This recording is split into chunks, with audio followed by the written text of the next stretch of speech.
ilmu debus itu ada 3 pengetahuan yang dimiliki.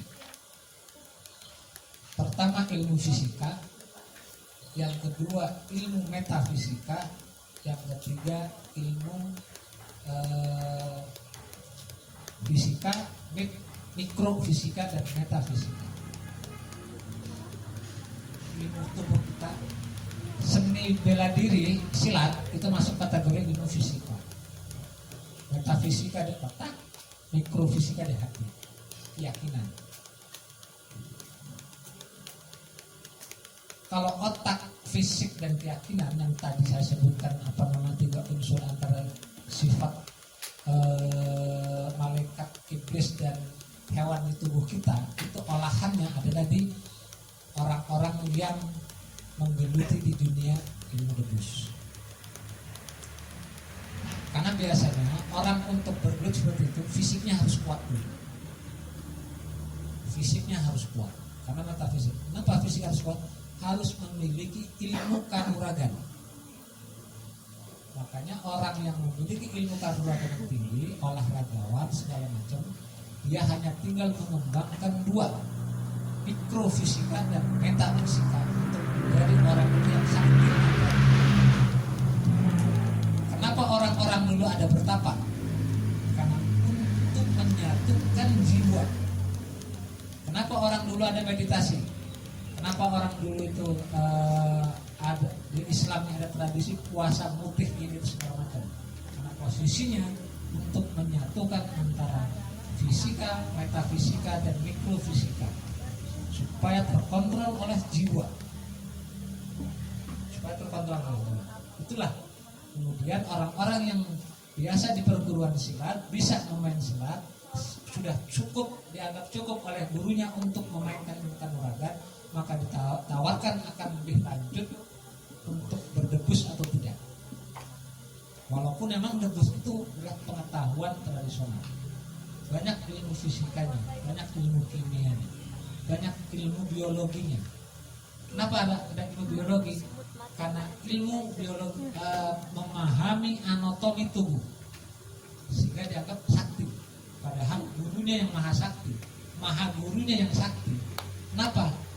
Karena pada zamannya orang debus sudah memahami ilmu anatomi tubuh. Mana tubuh yang berbahaya, mana yang tidak. Kenapa yang ditusuk pipi? Karena pipi tidak memiliki urat saraf. Kenapa yang ditusuk lidah? Karena lidah ketika ditusuk tidak akan ada bekas, ada lubang. Kenapa yang ditusuk kulit? Itu kulit ada berapa lapis? Orang debus memahami, belajar di sana. Walaupun ada embel-embel amalan dan seterusnya, tapi ilmu metafisiknya, ilmu fisikanya itu adalah ilmu anatomi tubuh. Itu di debus. Karena debus itu salah satu ilmu untuk tes keyakinan keislaman seseorang di Banten pada zamannya. Dilahirkan oleh tarekat Rifaiyah di Banten. Saya kebetulan memiliki manuskrip aslinya di Bantenologi, tarekat Rifaiyah. Terus ajarannya seperti apa segala macam. Kemudian dikembangkan oleh Sataria, ada juga Alawiyah, ada juga Qadariyah, Naqsabandiyah dan beberapa tarekat-tarekat yang lain di Banten itu meninggalkan ajaran-ajaran ilmu debus untuk tes keyakinan.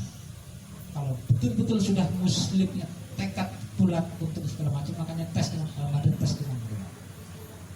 Keyakinan metafisik fisikanya secara ini sudah mapan, otaknya untuk berpuasa, untuk mengikuti beberapa ajaran sudah mapan. Ketika dilanjutkan dengan puasa sudah mapan. Kalau kamu sudah yakin betul tentang Islam, tes dengan debus. Debus itu tes keimanan seseorang awalnya. Kemudian di tahun 50-an itu dijadikan jadi pertunjukan pertama di Presiden Soekarno, kemudian menjadi ikon ilmu pertunjukan ketegalan di Banten. Debus. Orang debus, orang sekarang, orang debus yang dimainkan itu adalah besinya yang dipegang, dulu rantainya yang dipegang. Sekarang itu besinya dalam adat itu terlalu banyak. Jadi ada beberapa banyak perubahan. Terus berikutnya cara efektif biar kebudayaan tidak hilang. cara efektif biar kebudayaan tetap hilang seperti kayak gini. Regenerasi. Ada regenerasi kalau per kelompok itu satu. Mengikuti. Sekarang itu kenapa kebudayaan hilang?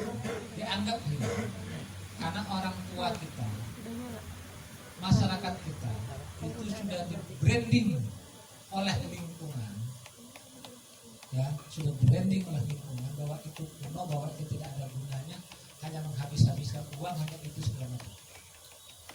Budaya itu tidak hilang. Budaya itu akan berubah sesuai dengan perkembangan zaman. Nah, kita proses perkembangan perubahannya itu memahami atau tidak. Banten tahun 80-an, daerah Keragilan, daerah Pontang, daerah pesisir Pesawahan Serang Timur, termasuk Bojonegoro segala macam. Itu biasa pakai baju kebuka segala macam. Orang nggak merasa malu dan nggak merasa ini. Bahkan saya pernah waktu di Bandung mandi telanjang itu masih biasa dan orang nggak ada respect, biasa-biasa aja semuanya. Kan sekarang juga banyak kan di sepanjang jalan dari Tanara sampai ke Sawah Luhur ke irigasi, masih biasa. Nah sekarang perubahannya ada apa tuh? Kalau kita memahami perubahan itu, sehingga kebudayaan itu bukan hilang, tapi berubah. Itu sebuah kelaziman, sebuah keharusan memperbaiki yang buruk ke yang lebih baik. Itu keharusan, itu namanya budaya. Nah proses perbaikannya ini, apakah ini dari positif ke minus atau dari minus ke positif? Tinggal diolah, tinggal kita posisinya ada di mana. Melakukan sebuah perubahan kebudayaan atau kita mempertahankan kebudayaan. Dua-duanya diperbolehkan oleh undang-undang. Terus apakah peribahasa masuk kepada tradisi lisan? peribahasa itu masuk tradisi lisan dan bahasa.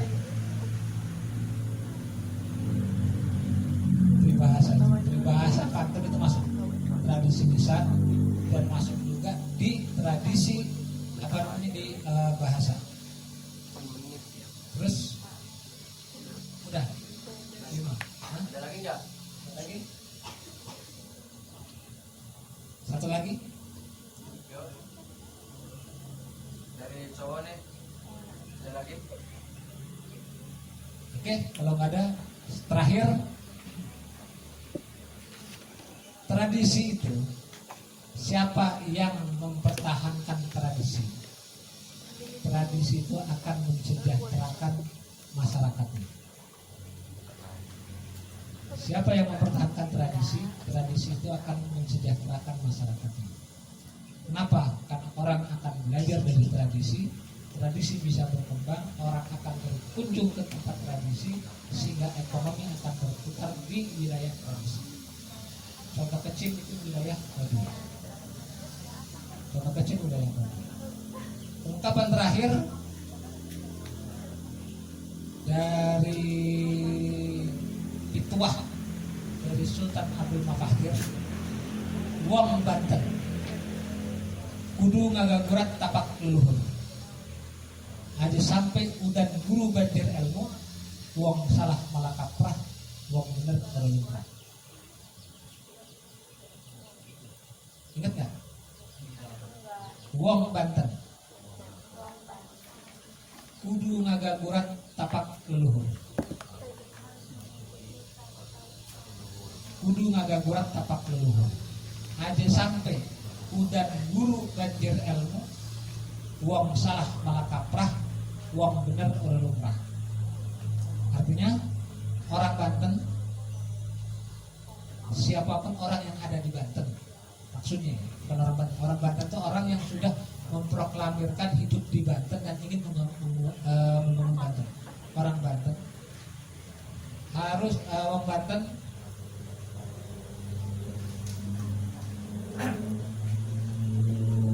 melacak masa lalunya, peristiwa-peristiwa terdahulu, harus mencari peristiwa-peristiwa terdahulu.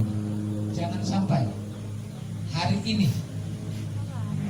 banyak orang berbuat salah semakin merajalela, tapi orang berbuat baik semakin tidak terlihat. Jadi wong Banten kudu ngagagurat tapak leluhur, atau sampai udan guru bandir ilmu, wong salah malah kaprah, wong benar orang benar.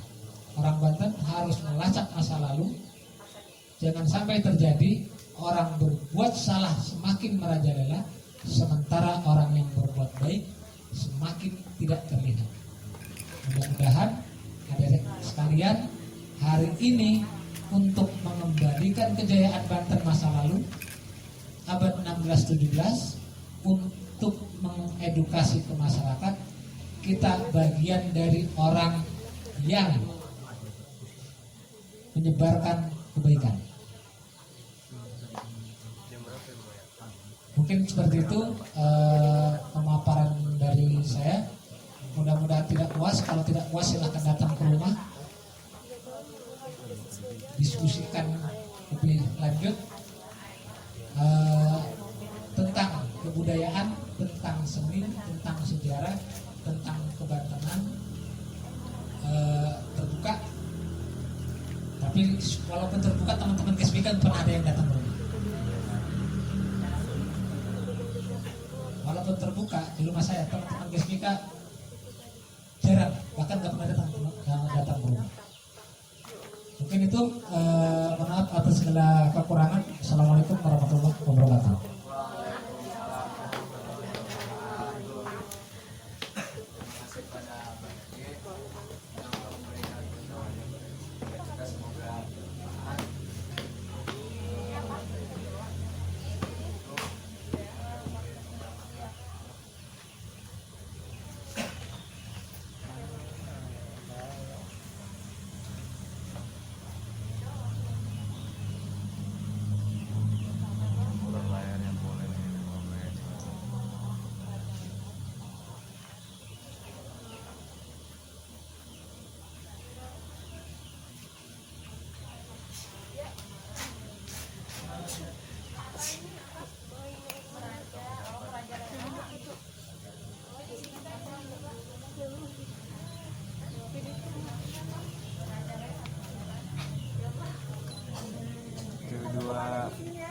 Satu dua lagi,